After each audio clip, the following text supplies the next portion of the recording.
No niin, täällä on nyt sitten tälläkin puolella tämä alin hirsi tehtynä ja seuraavaksi voikin alkaa kokoamaan tätä runkoa ja siinähän pitääkin sitten alkaa noita varnatappeja laittamaan ja porailemaan reikiä niitä varten. Ja kun tässä rungossahan ei ole semmoista varsinaista lukkonurkkaa muuta kuin tuolla, eli semmoinen kunnollinen lohenpyrstö, niin pistetään näihin kaikkiin muihin nurkkiin noit tapit myös. Ja niissähän oli alun perinkin kaikissa, olikohan joka kolmannessa tai neljännessä välissä, niin ainakin oli porattuna tappi. Mutta pistetään nyt tuohon alas ja sitten katsotaan siitä sitä mukaan, kun päästään ylöspäin, että onko tarvetta. Mutta haittaa niistä ei ole ja yhtä lailla ne pitää tämän kyllä kasassa. Ja mulla on tässä nyt sitten totuttuun tapaan tämmönen vähän perinteisempi työkalu, niin lähdetään tällä vanhanaikaisella hirsiporalla sitten tekemään näitä. Ja hiukan sille voitaisiin vielä näyttää kovasinta, että saadaan sitten varmasti syömään hyvin.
Tuossa sitten heti sen perään, kun on aina tuon pellavariveen laittanut, niin mattoveitsen avulla teen siihen tommoset reijät, että saa ne varnatapit paremmin läpi. Muuten ne voi alkaa vetämään sitä pellavarivettä sitten sinne tapin mukana reijän pohjalle.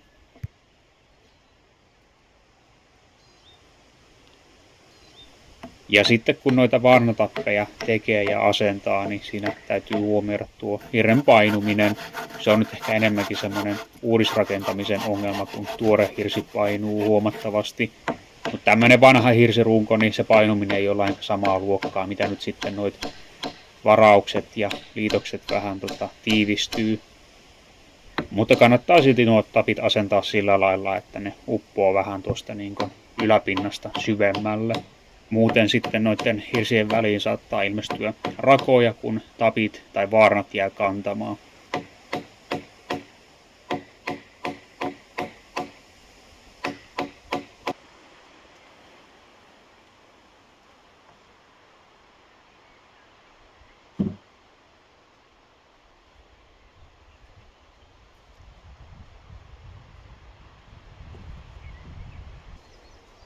Tämä rauta tässä on niin sanottu hollihaka ja niiden avulla voidaan noita hirret sitoa toisiinsa väliaikaisesti siinä, kun piirretään varauksia tai tehdään noita porauksia. Vaikka tuo hirsikaira nyt ihan hyvin söikin, niin tehdään nyt ihan tällä lailla nykyaikaisemmilla vehkeillä, niin saadaan joskus valmistakin aikaiseksi.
Sateet tahtoo nyt aika ajoin kiusata tätä pystytysprosessia, mutta on tässä onneksi tämmönen hyvä huppu nyt päällä.